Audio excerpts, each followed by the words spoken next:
बिहार समाचार में आप सभी का स्वागत है। चलिए जानते हैं आज की फटाफट बड़ी खबरों को विस्तार से। उससे पहले आप न्यूज कहां से देख रहे हैं कमेंट करके जरूर बताएं। तेजस्वी को नहीं चाहिए जनता से फूल, लालू रोहिणी के सामने मंच से किया ऐलान।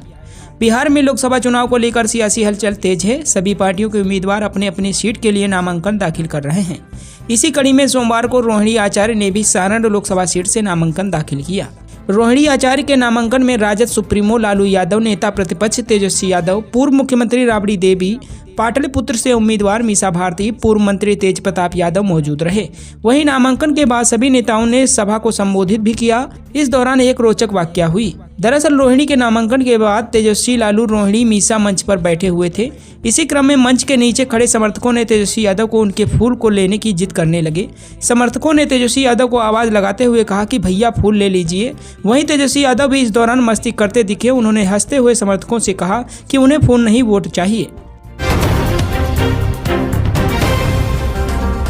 शिवहर में लवली आनंद रचेंगी इतिहास। छोटू सिंह ने सीएम नीतीश का तीर निशाने पर लगने का किया ऐलान। लोकसभा चुनाव के छठे चरण में 25 मई को शिवहर में मतदान होगा। सोमवार को शिवहर से जदयू प्रत्याशी लवली आनंद ने अपना नामांकन दाखिल किया। उनके नामांकन में एनडीए ने जोरदार ताकत दिखाई और कई नेताओं ने एक साथ मंच से लवली आनंद की जीत के लिए हुंकार भरी। वहीं लवली के नामांकन में बड़ी संख्या में समर्थक दूर दूर से पहुंचे। जदयू के वरिष्ठ नेता छोटू सिंह भी करीब 100 वाहनों के काफिले के साथ शिवहर पहुंचे। उन्होंने लवली आनंद के समर्थन में मंच से एनडीए की ताकत दिखाई। बिहार में असदुद्दीन ओवैसी की पार्टी 9 और सीटों पर लड़ेगी चुनाव। बिहार में एआईएमआईएम ने बड़ा फैसला लिया है। असदुद्दीन ओवैसी की पार्टी एआईएमआईएम अब बिहार के 9 और लोकसभा सीटों पर चुनाव लड़ेगी। राजद के रवैये से नाराज होकर और पार्टी को इंडिया गठबंधन में शामिल नहीं करने से नाराज होकर एआईएमआईएम ने ये फैसला लिया है। सोमवार को एआईएमआईएम पार्टी के प्रदेश महासचिव इंजीनियर आफ्ताब आलम ने प्रेस कॉन्फ्रेंस करके इसकी घोषणा की है। उन्होंने बताया कि किशनगंज के अलावा पार्टी अब और किन सीटों पर 9 उम्मीदवार उतारेगी। सोमवार को एआईएमआईएम पार्टी के प्रदेश महासचिव इंजीनियर आफ्ताब आलम ने घोषणा करते हुए बताया कि पार्टी बिहार के शिवहर, गोपालगंज, पाटलिपुत्र, महाराजगंज, मधुबनी, जहानाबाद, काराकाट और वाल्मीकि नगर या मोतिहारी में एक सीट से एआईएमआईएम चुनाव लड़ेगी। पार्टी किशनगंज लोकसभा सीट पर पहले ही चुनाव लड़ चुकी है। इस तरह कुल पार्टी 10 सीटों पर चुनाव लड़ेगी। हीट वेव की चपेट में बिजली, सरकार को लग रहा लाखों का चूना। गर्मी में हीट वेव का असर जनमानस पर ही नहीं बिजली आपूर्ति व्यवस्था पर भी है। हवा के कारण पूरे जिले में बिजली की ट्रिपिंग शुरू हो गई है। इसके डर से हवा चलते ही कई इलाकों में बिजली अधिकारी के इशारे पर बिजली बंद कर दी जा रही है। इसके चलते भीषण गर्मी में उपभोक्ताओं को कई तरह की परेशानियों का सामना करना पड़ रहा है। ट्री कटिंग के नाम पर घंटों बिजली बंद की जा रही है, फिर भी फीडर दुरुस्त नहीं हो रहा। सरकार का पैसा भी पानी में जा रहा है।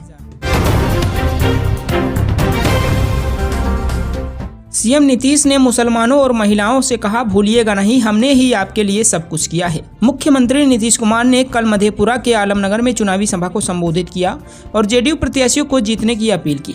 उन्होंने महिलाओं और मुसलमानों से कहा कि आपके लिए हमने ही काम किया है, इसको याद रखिएगा, भूलिएगा नहीं। नीतीश कुमार ने लालू तेजस्वी पर हमला बोलते हुए कहा कि ये लोग कुछ काम नहीं किया था, हम जब आए तब सारा काम किए हैं। मुख्यमंत्री ने कहा, मुस्लिम समाज से भी कहेंगे अगर हम लोग चले जाएंगे तो आपका कोई भी काम नहीं होगा। आप जान लीजिए हम नौकरी भी बहुत लोगों को दिए हैं। तेजस्वी पर प्रहार करते हुए कहा कि आजकल कुछ लोग बोल रहे हैं कि हमने ही कर दिया, कुछ दिन के लिए हमने साथ किया था, हम ही बताते थे कि हम यह काम करेंगे।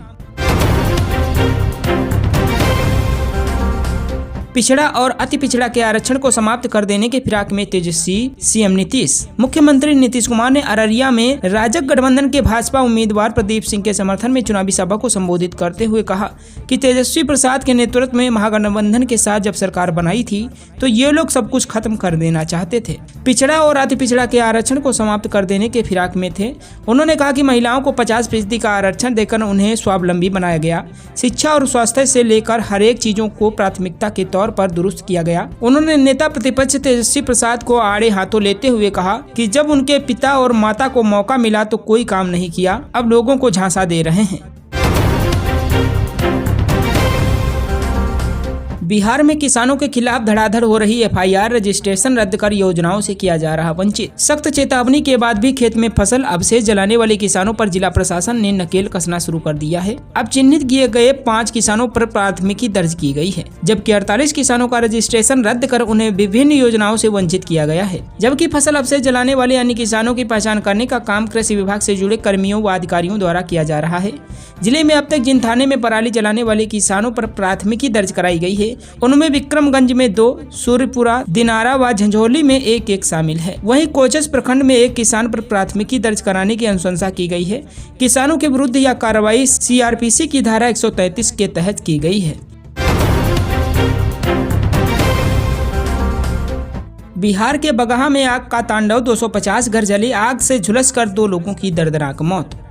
बिहार के बगहा में आग का तांडव देखने को मिला है। बगहा पुलिस जिले के ठकराहा प्रखंड के जगीराहा हरिजन बस्ती में आग ने कहर बरपाया। इस अगलगी में भीषण जान माल की क्षति हुई है। इस आग में 250 के करीब घर जल गए हैं। वहीं 2 लोगों की झुलसकर मौत भी हो गई है। वहीं 2 बच्चियां लापता हैं, जिनकी तलाश हो रही है। दोनों बच्चियों के मरने की भी आशंका है। जगीराहा के मुखिया चंद्रबाबू व पूर्व मुखिया विनोद यादव ने बताया कि सोमवार की दोपहर में करीब 1 बजे आग लगी। आग लगने का कारणों का खुलासा अब तक नहीं हो सका है। आग की लपटें इतनी तेज थी कि इस आग में 250 के करीब घर जलकर राख हो गए हैं।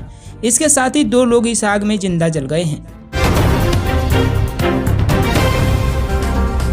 बिहार में कम वोटिंग क्यों हुई, चिराग पासवान ने बताई असली वजह। लोक जनशक्ति पार्टी रामविलास के प्रमुख चिराग पासवान ने तेजस्वी यादव के उस बयान पर पलटवार किया है जिसमें तेजस्वी ने कहा था कि जनता उन्हें एनडीए सबक सिखाएगी, रिजल्ट आने दीजिए। तेजस्वी के इस बयान पर चिराग पासवान ने कहा, परिणाम आने दीजिए, तब स्पष्ट हो जाएगा कि कौन सरप्राइज होगा और कौन नहीं। वहीं अब तक देश में 2 चरणों का चुनाव हो चुका है और तीसरे चरण के चुनाव की तैयारी अब जोरों पर है।